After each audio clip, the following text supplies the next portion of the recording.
सो hey guys, कैसे हो आप सभी लोग। Welcome back to my channel AG manga world. तो गाइस, आज मैं एक्सप्लेन करने जा रहा हूँ बुक ऑफ एस्पर यानी कि डीमन एम्पर का एक और बिल्कुल नया एपिसोड, जो कि होने वाला है एपिसोड नंबर 291। इसलिए पहले ही वीडियो को लाइक शेयर सब्सक्राइब सब कुछ कर दीजिए, शुक्रिया। एंड शुरू करते हैं हमारा आज का ये वाला एपिसोड। तो जैसा की लास्ट एपिसोड में हम लोगों ने देखा, ज़ू फेंग अपनी आइज ऑफ द वॉइड की थर्ड स्टेज का यूज करते हुए कैप्टन को अपने इल्यूजन के मिराज वर्ल्ड में पहुंचा देता है। इसे देख करके वो कैप्टन भी काफी ज्यादा हैरान होता है। तभी ज़ू फेंग बड़ी तेजी से उसके सामने जा करके उसके सीने में अपनी एक स्वॉर्ड डाल देता है और अपने किलिंग इंटेंट को रिलीज करते हुए उस स्वॉर्ड को ट्विस्ट करने लगता है, जिस वजह से उन असैसिन्स का वो कैप्टन एक काफी जोर की चीख मारता है। तो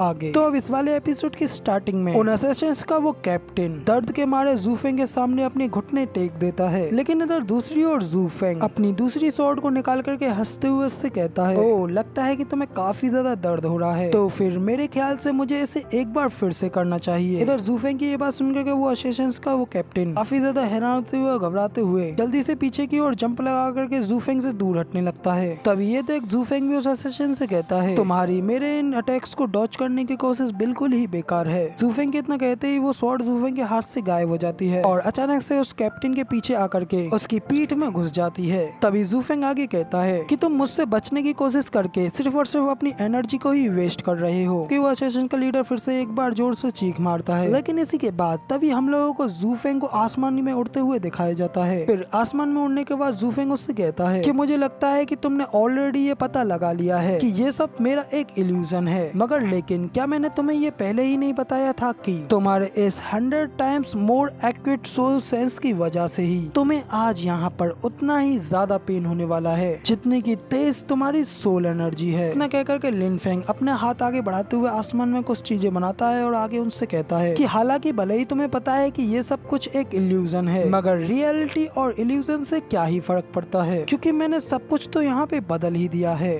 और तुम जैसे लोग जो कि बचने के तरीके का यूज करते हैं, वो खुद को ही किसी और की तुलना में यहाँ पे अपने आप को बेहद ही ज्यादा कमजोर पाएंगे। इतना कहकर के ज़ू फेंग आसमान में कई सारी तलवारें बना देता है और आगे उस कैप्टन से कहता है, और मुझे तुम्हें ये मेंशन करने की तो बिल्कुल भी जरूरत नहीं है कि यहाँ पर टाइम बेहद ही ज्यादा स्लो चलता है और हो सकता है कि मैंने 2 बार तुम्हें यहाँ पे ताक झांक करके अपना अच्छा समय ले करके तुम्हें काफी बुरी तरीके से तड़पाऊं, लेकिन फिर भी इसकी जगह मेरे इस मिराज वर्ल्ड के बाहर सिर्फ और सिर्फ कुछ सेकंड ही बीते होंगी। तो अब इधर ज़ू फेंग अपनी उन शॉट्स को अपनी उंगली से आगे की ओर बढ़ने का इशारा करते हुए हंस करके उस असैसिन्स के कैप्टन से कहता है कि यहाँ पर ये सब कुछ एक इल्यूजन है, जबकि इस इल्यूजन के बाहर तुमको जो पेन हो रहा है वो बिल्कुल रियल है, मगर लेकिन जिस मूवमेंट पर तुम इस केव से गिरोगे उसी सेकंड तुम मारे जाओगे। इसीलिए हम लोगों के पास इस चीज का मजा लेने के लिए इस दुनिया का पूरा समय है। इतना कह करके ज़ू फेंग अपनी उन सारी शॉट्सों को उन असैसिन्स के कैप्टन के शरीर में घोंप देता है, जिससे वो कैप्टन दर्द में और जोरों से चीखने चिल्लाने लगता है। तभी हम लोगों को उस मिराज वर्ल्ड के बाहर का सीन भी दिखाया जाता है, जहाँ पे कि बाहर भी वो असैसिन्स का कैप्टन दर्द में जोरों से चीख रहा होता है, और न सिर्फ वो कैप्टन बल्कि उसके सारे वो असैसिन्स साथी भी अपना सिर पकड़ पकड़ कर दर्द में जोरों से चीखने लगते हैं और ज़ू फेंग को ऐसा करने से रोकने के लिए कह रहे होते हैं। जबकि इधर ज़ू फेंग की ओर भी दिखाया जाता है, वो भी अपनी पूरी जान लगा करके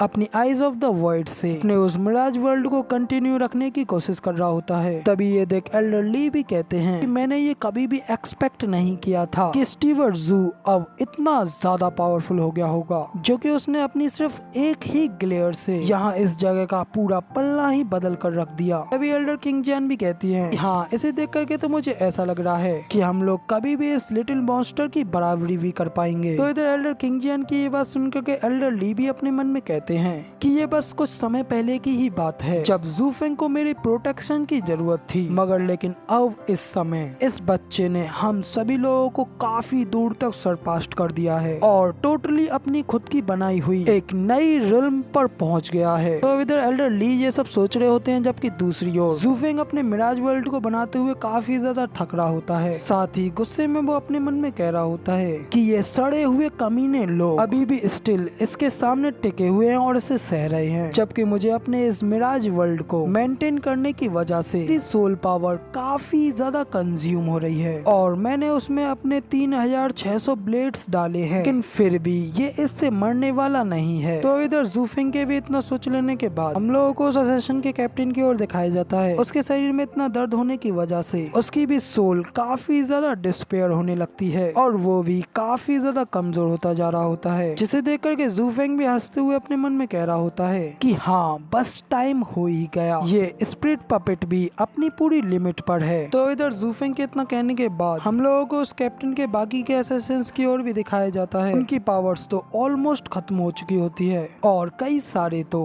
बिना सोल पावर्स की वजह से तो मर भी गए होते हैं। इसे देख करके जूफिंग और ज्यादा खुश होते हुए अपने पूरे जोश के साथ मिराज वर्ल्ड को और ज्यादा कंटिन्यू रखने की कोशिश कर रहा होता है। साथ ही अपने मन में कह रहा होता है कि बस थोड़ा सा और इनके इस कैप्टन का भी बस हो ही गया, ये भी अपनी लिमिट पर है और मरने वाला है। तो अब इधर जूफिंग ये सब सोच ही रहा होता है कि तभी अचानक से एक पत्थर बड़ी फोर्स के साथ जूफिंग की ओर आता है, जिसे देख करके जूफिंग भी जल्दी से उस पत्थर को अपने हाथ से रोक देता है और कह रहा होता है कि ये फोर्स भी कोई छोटी फोर्स नहीं थी। तो अब इधर उस पत्थर को रोकने की वजह से जूफिंग डिस्ट्रैक्ट हो चुका होता है, जिस वजह से उसकी आइज ऑफ द वॉइड की पावर्स भी कैंसिल हो गई होती है। इस वजह से वो कैप्टन भी जूफिंग के उस इल्यूजन से बाहर निकल गया होता है और फिर जैसे ही वो बाहर निकलता है वो बड़ी तेजी के साथ जूफिंग से बच करके भागने लगता है। इधर ये देख करके एल्डरली भी परेशान होते हुए कहते हैं स्टीवर्ट जूफिंग नहीं, ये आदमी भाग रहा है। जूफिंग भी फिर से अपनी आइज ऑफ द वॉइड की पावर्स को एक्टिवेट करता है और एल्डरली से कहता है कि हाँ मैं जानता हूँ। इतना कहते ही जूफिंग divine eyes of the void second stage void inhalation का यूज करते हुए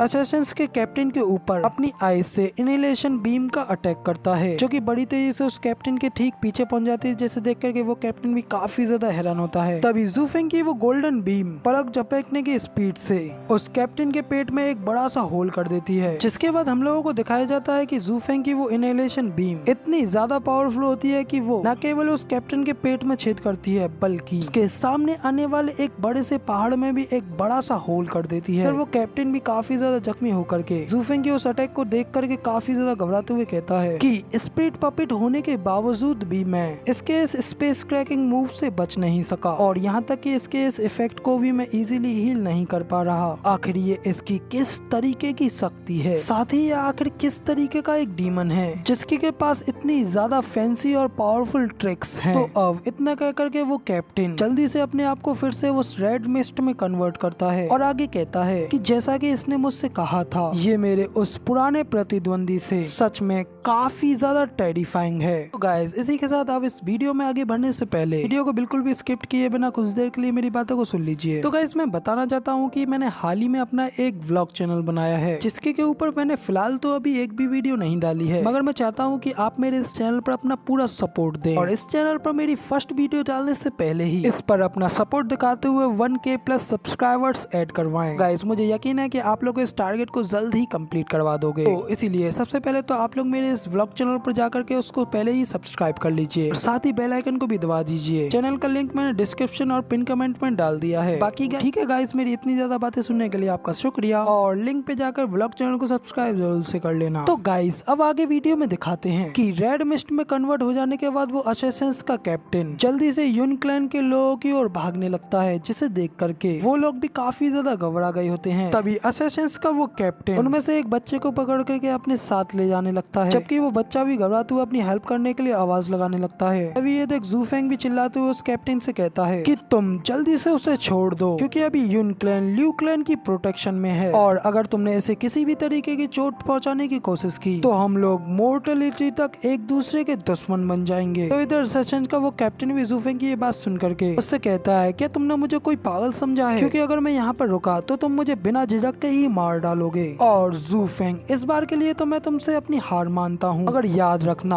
हम लोग जल्द ही एक बार फिर से मिलेंगे, इसलिए बास्टर्ड तुम मेरा इंतजार करना। तो अब इतना कह करके वो असैसिन्स का कैप्टन वहाँ से जूफेंग से बच करके भाग जाता है, जबकि इधर ये देख करके एल्डरली जूफेंग के पास जाकर के उससे कहते हैं स्टीवर्ट जूफेंग इस सब के लिए तुम्हें अपने आप को ब्लेम करने की बिल्कुल भी जरूरत नहीं है, क्योंकि वो यहाँ से सिर्फ एक ही आदमी को ले जा पाया है। तो इधर एल्डरली की ये बात सुन करके जूफेंग भी एल्डरली से कहता है कि ब्लेम, वो भी खुद के ऊपर। ऐसा तो मैं बिल्कुल भी नहीं कर सकता। वो बच्चा पहले से ही एक अडल्ट था, फिर भी उसने अपने ब्लड को अभी तक अवेकन नहीं किया, इसीलिए उसके जैसे एक वेस्ट के जाने की वजह से मुझे यहाँ पर कोई फर्क नहीं पड़ता। मगर लेकिन हमें इस समय ल्यून क्लैन के लोगों के सामने अपने आप को अच्छा दिखाने का नाटक करना होगा, इसीलिए तो मैं इन लोगों को बिल्कुल भी हार्म पहुंचने नहीं देना चाहता था। और मेरी ये सैडनेस और खुद पर सेल्फ ब्लेमिंग इन लोगों को मेरी और भी ज्यादा रेस्पेक्ट देने के लिए है, ताकि इस वजह से ये यून क्लैन मुझे और ज्यादा विलिंगनेस के साथ फॉलो करे। तो इधर ज़ूफेंग की ये सारी बातें सुनकर के ली भी थोड़े चौंक जाते हैं और फिर जल्दी से ज़ूफेंग के पास जाकर के उसके कान में कहते हैं कि स्टीवर्ट ज़ू, जैसा कि मैंने आपसे एक्सपेक्ट किया था,